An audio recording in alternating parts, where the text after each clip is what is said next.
Oi, gente, boa tarde. Começando aqui mais uma segundas de lives pragmáticas. Vou passando os recadinhos aqui enquanto o pessoal vai entrando. E hoje vamos falar de um tema. Olá, boa tarde. Vamos falar de um tema que tem despertado muito interesse das pessoas, principalmente quem tem interesse nas terapias comportamentais contextuais, né? Ou tem alguma ligação ou até origem filosófica com a chamada ciência comportamental contextual. Oi, Luciano, boa tarde. Oi, Adria. Tanã, acho que esse é o nome. Bem-vindos. Então, falar sobre esse tema aí, que quem tem interesse sobre ACT, sobre DBT e até a mesma FAP, é muito importante entender um pouco sobre o que vem a ser a teoria das molduras relacionais, ou Relational Frame Theory, né, que é o termo original aí em inglês. Frame foi traduzido como moldura, mas a gente pode chamar de quadro também, enfim, que é o termo que a gente pode se referir. Então, enquanto o pessoal vai entrando, eu vou dando uns recadinhos. Essa live vai ficar gravada, vai ser compartilhada como Reels, né, algum tempinho depois que acabar, né, nossa live de hoje, no Instagram da Pragmática Psicoterapia e Cursos. Eu também vou fazer o upload do vídeo no nosso canal do YouTube com o mesmo nome, Pragmática Psicoterapia e Cursos. Então, eu sempre recomendo que vocês se inscrevam no nosso canal, deixem seu like, né, compartilhe com conhecidos. E lá no canal tem vários vídeos com temas bem interessantes para quem se interessa, análise do comportamento, terapia analítica comportamental, comportamento verbal, principalmente, enfim. Então, e o nosso próprio Instagram também tem muito conteúdo lá, diversas modalidades. Então, sigam a gente no Instagram para você ter acesso aí às postagens que a gente faz quase que diariamente, tá? Então, vamos começar a falar um pouquinho sobre a teoria dos quadros relacionais e as relações de equivalência. E por que essas duas teorias, as teorias das relações de equivalência ou equivalência de estímulos, elas são relacionadas? Essa história ela começa a partir de um descontentamento que vários analistas do comportamento eles têm em relação à proposta de Skinner para lidar com o comportamento verbal, mais especificamente o comportamento simbólico. Então, a forma como Skinner propõe uma análise funcional do comportamento verbal, do comportamento simbólico, ela, para muitos autores, principalmente após a crítica do Noam Chomsky, ela se mostrou uma forma, para essas pessoas, não que isso seja um consenso, é óbvio, que tinha muita dificuldade em lidar com comportamentos novos, não diretamente treinados, comportamentos que eram característicos de humanos, mas que eram dificilmente observados em não humanos, mesmo em condições experimentais. Em condições naturais, então, raramente a gente observava comportamentos criativos, né, em comportamentos que envolvia a emissão de comportamentos novos, não diretamente treinados em animais não humanos. E quando Skinner propôs o comportamento verbal, né, ele publicou o livro, a grande maioria das pesquisas em análise experimental do comportamento era com animais não humanos. Então Skinner, isso também foi bem criticado, ele fez um exercício interpretativo aplicando aquelas relações funcionais obtidas em estudos com não humanos para a compreensão do comportamento humano simbólico. Isso gerou muita crítica. E após a crítica do Noam Chomsky, que não era analista do comportamento, ele era um linguista, isso acabou fazendo que a interpretação de Skinner do comportamento verbal e do comportamento simbólico ficasse deixada em segundo plano. Mas os fenômenos a quais eram pertinentes, eles continuaram sendo investigados, né? Como a gente aprende a relacionar palavras e referentes, palavras e objetos, como a gente consegue estabelecer classes mais amplas. Então, por exemplo, a classe de móveis e com uma classe menor, com móveis de cozinha, por exemplo. Então, quando a gente... o Lucas entrou, nossa, que presença ilustre, bem-vindo. Então, o Lucas vai até poder trocar uma ideia comigo aí dessa história, que também manja muito desse assunto. Então, a proposta do Skinner, ela era vista por muitos autores como insuficiente para lidar justamente com essa formação de classes simbólicas entre estímulos, né, que estariam mais sobre o controle de relações entre estímulos do que sobre o controle de estímulos específicos, né? Então, quando a gente, né, o exemplo clássico, né, de um rato que ele aprende a pressionar a barra na presença da luz acesa, porque na presença dela esse comportamento produz água e na sua ausência esse comportamento não produz água, então ele aprende essa discriminação. A gente pode até, de uma maneira metafórica, dizer que a luz simbolizaria... O Fábio também entrou, então uma audiência qualificadíssima aí. Então, isso, em termos metafóricos, nós poderíamos até falar que a luz simbolizaria a presença da água, mas não do mesmo jeito que acontecia em humanos.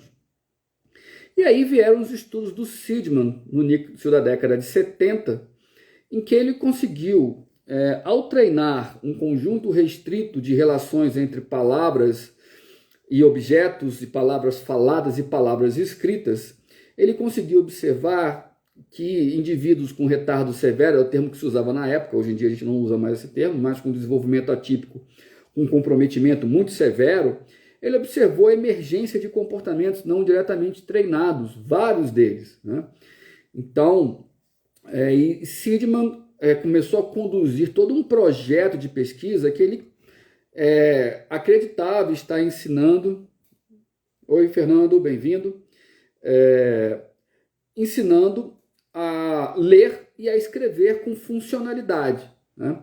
Então, por quê? Ele estava conseguindo, por meio do treinamento, ele utilizava o procedimento de igualação de acordo com o modelo, matching to sample, o pareamento ao modelo, e ele treinava relações entre palavras escritas, palavras faladas, objetos que seriam os referentes dessas palavras.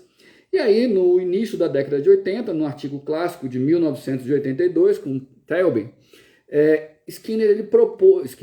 Seidman propôs a sua teoria de relações de equivalência ou equivalência de estímulos. Ele dizia que, da mesma maneira que se nós reforçarmos um comportamento, esse comportamento tenderá a se reproduzir, da mesma maneira que se nós treinamos um comportamento na presença de um estímulo, esse comportamento é provável na presença de estímulos similares, generalização de estímulos operantes, eu estou exemplificando, a formação de classes de equivalência, ela também ela poderia ser considerada um princípio comportamental básico.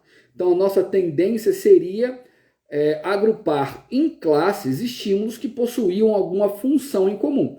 Por exemplo, a palavra bolo, a palavra falada bolo, a palavra escrita bolo, a palavra e o bolo em si. E até cake, que é o bolo em outra língua. Então, Seidman dizia que a partir do momento que apontar para o bolo diante da palavra falada cake, e a gente treinava apontar para o bolo diante da palavra falada, escrita bolo, por exemplo, esses estímulos todos eles passariam a fazer parte de uma classe de estímulos equivalentes. E uma vez que os estímulos eles faziam parte dessa classe, isso permitiria que novos comportamentos em relação aos estímulos dessa classe eles passassem a ser emitidos, o que Seidman veio chamar de transferência de função. Então, por exemplo, se você aprendeu a relação de equivalência, né, entre a palavra bolo, a palavra falada bolo, a palavra escrita bolo e o objeto bolo, e, por exemplo, fosse treinado a relação entre a palavra falada bolo e a palavra falada cake, a palavra falada cake ela entraria na mesma classe de equivalência e nós observaríamos comportamentos novos, não diretamente treinados, entre a palavra cake e os demais estímulos dessa classe. Tá? Então, isso permitiu um poder explicativo do comportamento novo, que era o calcanhar de Aquiles da análise do comportamento. Então, a grande crítica que a psicologia cognitiva fazia à análise do comportamento e ao behaviorismo radical era a sua incapacidade de lidar com o comportamento novo, né? Então, numa leitura superficial da proposta de Skinner, acreditava-se que cada nova resposta precisaria ser diretamente... Boa tarde, Marcelo. Precisaria ser diretamente treinada por modelagem. E aí essas pesquisas do Seidman mostraram que não, que a partir do treino de algumas relações entre estímulos ou estímulos e respostas, novas relações emergiam sem necessidade de treino direto. E Seidman, ele encontrou uma maneira de resumir esses achados propondo uma teoria, que é a teoria da equivalência. Ele incorporou 3 critérios da equivalência matemática para conseguir usar como critério para você dizer se estímulos pertencem à mesma classe de equivalência ou não, que é a reflexividade, simetria e a transitividade. Então, essa teoria do Seidman, ela teve uma grande repercussão, grande parte das pesquisas em análise do comportamento, principalmente com humanos, na década de 80 e 90, foram acerca de relações de equivalência. Agora, obviamente, essa teoria do Seidman, ela não foi livre de controvérsias. Algumas delas, eu vou falar de 3 delas, e 2 são particularmente relevantes para servirem de contexto para nós falarmos da teoria das molduras relacionais. A primeira delas era se as relações de equivalência poderiam ser observadas em animais não humanos ou não. Eu não vou entrar nessa discussão hoje. A outra, se nós poderíamos ou precisaríamos aprender alguma coisa antes de fazer equivalências, né? Então, segundo a teoria das relações de equivalência, não. Isso seria um processo comportamental básico, da mesma maneira. A gente não precisa ser treinado na generalização de estímulos. A gente não precisa ser treinado na discriminação de estímulos. A discriminação vai aparecer a partir de um treino discriminativo. A generalização também vai aparecer quando nós tendemos a nos comportar de modo similar na presença de estímulos que, a despeito de diferentes, se parecem. Né? Então, a teoria de Seidman da formação de classes de equivalência, ela parte do mesmo pressuposto, que ela é um processo comportamental básico. Você não precisaria aprender a equivalenciar. Então, por exemplo, se você se você foi treinado que a palavra escrita bolo, ela é equivalente à palavra escrita cake, você vai observar a emergência da relação inversa, que seria escolher a palavra bolo, escrita bolo, condicionalmente a palavra escrita cake. Da mesma maneira, se a gente aprende que a palavra falada, a gente é treinado na relação entre a palavra falada bolo e a palavra escrita bolo, a pessoa vai conseguir, sem problema nenhum, estabelecer uma relação entre a palavra falada bolo e a palavra escrita cake, que ele vai chamar isso de transitividade. Tá? Então, Seidman pressupunha que isso era um processo comportamental básico, ou seja, a partir de treinos de relações, novas relações emergiriam sem necessidade de treino. A terceira controvérsia era o papel do contexto. Então, Seidman vai dizer que você especificar qual a relação que você está treinando e testando não era relevante.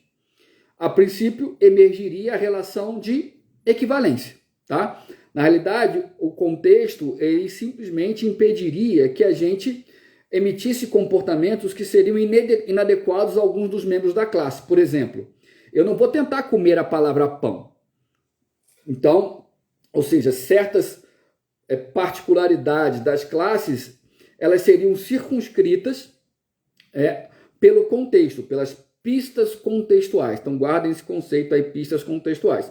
Então, Seidman vai dizer que o contexto ele só vai ser necessário para que a gente não faça fusões de classes que nos tornem disfuncionais ao ambiente, né? Como no exemplo que ele deu de tentar comer a palavra bolo, né? Ou tentar escrever com a palavra caneta e por aí vai, certo? E aí começa a controvérsia com a proposta da teoria dos quadros relacionais do Steve Hayes. E Steve Hayes vai falar assim, não, em primeiro lugar, a gente vai ter que aprender, sim, a equivalenciar. Ou seja, não é um processo natural. Então, eu tenho que ter aprendido que se o estímulo A é estímulo B, por exemplo, se o A1 é igual a B1, eu preciso ser treinado que B1 é igual a A1, que é a relação inversa. Eu preciso ser treinado, se eu fui treinado a A2 igual a B2, eu vou precisar ser treinado que B2 é igual a 2. E eu vou ter que passar por esses treinos com vários exemplares, para que depois de alguns treinos com alguns exemplares, por exemplo, A10 igual a B10, eu não precise mais de treino nenhum para que eu faça a relação de com B10 com A10, ou seja, eu aprenda a fazer uma simetria. Então, Siedman vai propor que eu não preciso ser treinado em fazer simetrias. Uma vez que eu treinei a relação entre A1 e B1, emergirá a relação entre B1 e A1, sem problema nenhum. Siedman vai dizer que não, eu só consigo fazer isso porque eu fui treinado com A1, B1, com A2, B2, com A3, B3, X, X. Marcelo, depois você explica um pouco melhor a sua pergunta, por favor, não consegui entendê-la bem. Então, o Reis vai dizer que não, que eu vou precisar passar por vários treinos, né, dessa relação simétrica para que eu comece a conseguir fazer uma simetria sem a necessidade de treino. A mesma coisa vai acontecer com a transitividade. Então, para Siedman, se a gente treinar 1 é igual a B1 e B1 é igual a C1, vai emergir a relação entre A1 e C1, sem necessidade de treino direto. O Reis vai falar que não. Vai falar, não, eu preciso ter sido treinado com A1 igual a B1, B1 igual a C1, então A1 igual a C1, eu vou ter que fazer isso com A2, B2, C2, A3, B3, C3, até que lá pelas tantas, sei lá, A7 é igual a B7, B7 é igual a C7, então vai emergir A7 igual a C7, tá? E aí, essa é a primeira controvérsia entre os dois, ou seja, para Reis, as propriedades de equivalência são repertórios, são comportamentos generalizados que são adquiridos a partir do treino com múltiplos exemplares. É o que Siedman não vai concordar. E a segunda diferença entre eles, que é muito importante, é a importância dada às pistas contextuais. E aí, o Reis, inclusive, ele vai modificar o nome das propriedades, né? Porque Siedman vai chamar de reflexividade, simetria e transitividade, ao passo que o Reis vai chamar de vínculo combinatório, vínculo mútuo, vínculo combinatório e transformação de função. Por que ele vai mudar de nome? Porque para contemplar o tipo de relação. Então, a gente pode dizer que a teoria dos quadros relacionais, pelo menos como diz o Reis, ela é uma teoria mais abrangente que as relações de equivalência. O Reis vai dizer o seguinte, olha, as relações de equivalência são apenas um tipo de relação entre estímulos que a gente pode aprender, mas nós podemos aprender diversas outras relações entre estímulos ou eventos, desde que essa relação seja circunscrita a uma pista relacional, o que ele vai chamar de moldura relacional. É aí que se chama teoria das molduras relacionais. Então a gente pode entender que a relação de equivalência é quase a mesma coisa que a relação igual a. Se A1 é igual a B1 e se B1 é igual a C1, então A1 é igual a C1. Se A1 é igual a B1, então B1 é igual a A1. A1 é igual a ele mesmo, A2 é igual a ele mesmo, A3 é igual a... e por aí vai, ou seja, é a reflexividade. Então, o Siedman vai dizer que se trata apenas de um tipo de relação a qual nós podemos responder a elas. Mas existem outras, como maior que, menor que, dentro de, ao lado, fora de, interno, externo, vizinho, acima, abaixo, esquerda, direita. São vários outros tipos de relações, diferente, oposto e até mesmo igual, que ele vai chamar, ele inclusive vai dizer que as relações de equivalência seriam um quadro relacional de coordenação, que seria um tipo de relação a qual a gente aprende a responder. Então, na teoria do Reis, a gente vai aprender, por exemplo, a relação maior que. Então, vamos lá. Eu aprendo que uma pera é maior do que uma uva e também posso ser treinado de que uma melancia é maior do que uma pera. Notem que esses dois treinos eles permitem a emergência da relação transitiva. Então, se uma pera é maior do que uma uva e uma melancia é maior do que uma pera, vai emergir a relação entre uma melancia é maior do que uma uva, certo? Que ele vai chamar de vínculo combinatório. Mas olha que interessante. Nesse caso, o vínculo mútuo, que seria a relação inversa, ela não corresponde à simetria. Porque, por exemplo, uma pera é maior do que uma uva. Vamos inverter para ver o que dá? Eu posso dizer que uma uva é maior do que uma pera? Não. Também eu posso, da mesma maneira, eu posso ensinar alguém que uma melancia é maior do que uma pera. Mas eu não posso dizer que uma pera é maior do que uma melancia. E aí, Reis vai dizer, olha, então a relação simétrica, ela não dá conta de todo e qualquer tipo de relação. Ela só dá conta da relação de igualdade. E aí ele vai mudar de nome. Ele vai, ao invés de chamar de simetria, como o Sidman chamava, ele vai chamar de vínculo mútuo.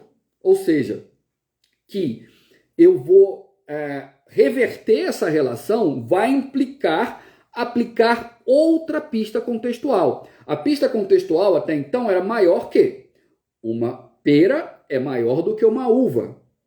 Para eu conseguir fazer o vínculo mútuo, eu vou ter que mudar a pista contextual de maior que para a pista contextual menor que. E aí ela é aplicável, correto? Então, o vínculo combinatório, ele vai pressupor uma mudança da pista contextual. Mas para eu conseguir aprender a fazer isso, eu tenho que ter passado por esse treino, por exemplo, com a uva, com a pera e com a melancia. Eu tenho que ter passado por esse treino uma moto, com um carro, com um caminhão. Eu tenho que ter passado por esse treino com uma kitnet, um apartamento, uma mansão. Eu tenho que ter passado por esse treino com diversos exemplares para que eu consiga aprender a fazer vínculos mútuos ou vínculos combinatórios, certo?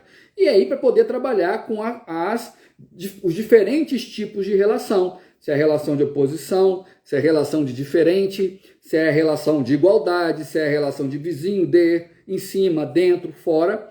Então, essa teoria proposta pelo Steve Reis, por mais que eu tenha dado exemplos que pareçam bobos, ela... Obrigado, Fernando. Ela ajuda, né? Ela se propõe a explicar praticamente toda e qualquer relação que estabelecemos entre as coisas. E nós estamos relacionando coisas o tempo todo, né?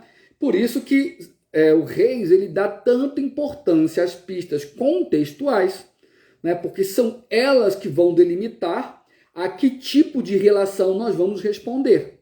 E com esses treinos com múltiplos exemplares, vão nos permitir emitir comportamentos em relação a essas pistas contextuais que nunca foram treinados anteriormente. Então, vamos pensar o seguinte exemplo, né? Se chamar mulher de louca é machismo, e eu não quero ser machista, eu nunca vou chamar mulheres de louca. Ficou claro o exemplo? Certo? Então, com esse tipo de arranjo de relações entre eventos, isso vai nos permitir a entender como é que pessoas estabelecem relações. E aí que vem um ponto interessante quando a gente fala da psicoterapia. Por quê? Porque pessoas podem deduzir relações a partir da experiência que elas tiveram com certas pistas contextuais que estão façam com que elas lidem de uma maneira mal sucedida com o ambiente. Que elas passem a se perceber de uma maneira que dificultem a interação delas com o ambiente, que dificultem as relações sociais delas, né? Então, por exemplo, com certeza, Herbert, sem dúvida, essas pesquisas começaram com imagens, no fim das contas. E agora eu estou falando da imagem pessoal, tá? Então, vamos pensar o seguinte, né? Se uma pessoa ela vai apresentar um trabalho na escola, né? E ela apresenta esse trabalho, e esse trabalho é muito criticado, né? Ela pode, olha, eu fiz o trabalho é ruim, ela pode, num vínculo combinatório, concluir que ela é ruim. Né? Então, vai ser estabelecido um vínculo que é um vínculo que vai fazer com que vai ter uma repercussão muito grande na interação desse indivíduo com o ambiente, certo?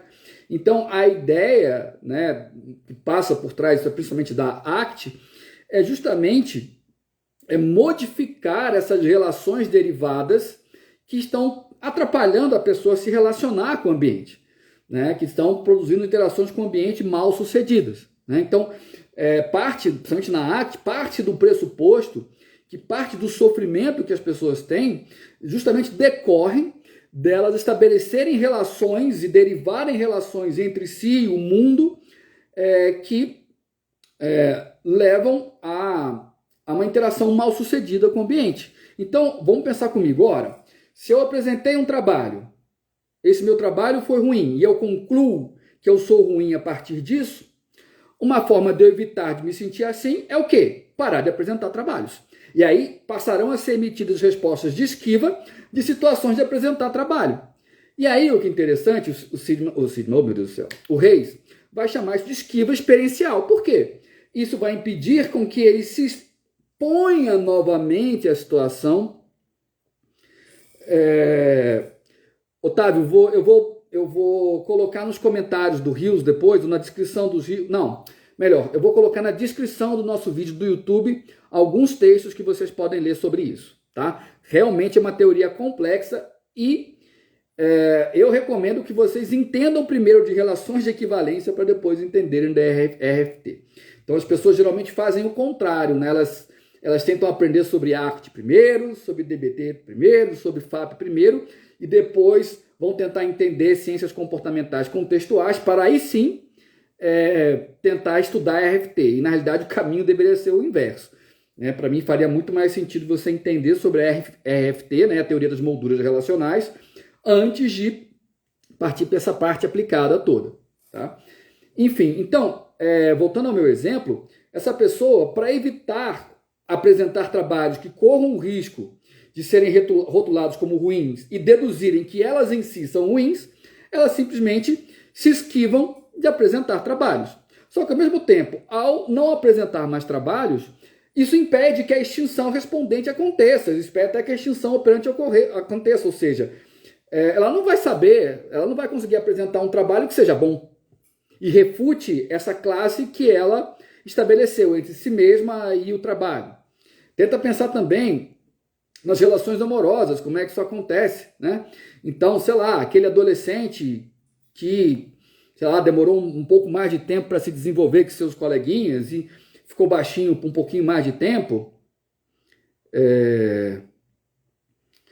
que demorou um pouco mais de tempo para se desenvolver, e aí ele viu seus amigos um pouquinho maiores do que ele, mais corpulentos, começarem a paquerar e se dar bem, e aí as investidas dele nunca eram lá muito certo, porque ele tinha muita carinha de criança, porque ele era baixinho, menor do que os outros e tal. Ele pode concluir que que ele não tem capacidade de flertar, que ele é feio, que ele é desinteressante, coisas do gênero, certo? Certamente tem na revista Perspectivas, com certeza tem texto sobre ela lá, tá? Então, esse é um cara que, por exemplo, ele pode ou desenvolver um padrão muito promíscuo, justamente para ficar sempre tentando refutar essa imagem que ele tinha na sua adolescência, ou ele pode se esquivar de relações amorosas no futuro também, para não corroborar esse rótulo que ele recebeu. Tá? Então, e a ACT, ela vai tentar trabalhar justamente para quebrar essas relações, né, que de fato são sendo criadas relações derivadas que elas não se aplicam, né, como se o contexto tivesse inapropriado. Tá? Então, gente, basicamente é isso. Eu queria dar só uma palhinha mesmo da teoria dos quadros relacionais, só umas informações. Primeiro, isso foi tão importante, né, a Reis deu tanta importância para as pistas contextuais, que a própria abordagem psicológica que ele propôs, ele colocou a palavra contextual no meio, para ver a importância que ele dá ao contexto. Ou seja, a gente só vai conseguir compreender um comportamento frente ao contexto que ele ocorre, né? Então, é ciência comportamental contextual, que parece em muitos sentidos com a análise do comportamento, que é a abordagem proposta por Skinner, mas ela traz algumas diferenças. De qualquer maneira, né, a relação, a diferença, as similaridades da ciência comportamental contextual e da análise do comportamento fica um tema para outras lives, tá? Então, gente, eu vou abrir aí para perguntas, comentários em relação a esse tema, que é um tema árido, sem dúvida alguma vocês vão ter que ler um pouquinho mais sobre isso para conseguir se apropriar. Aqui eu falei numa live de uma maneira bem resumida, bem rápida. Tem aqui uma pergunta do Fábio, vamos lá.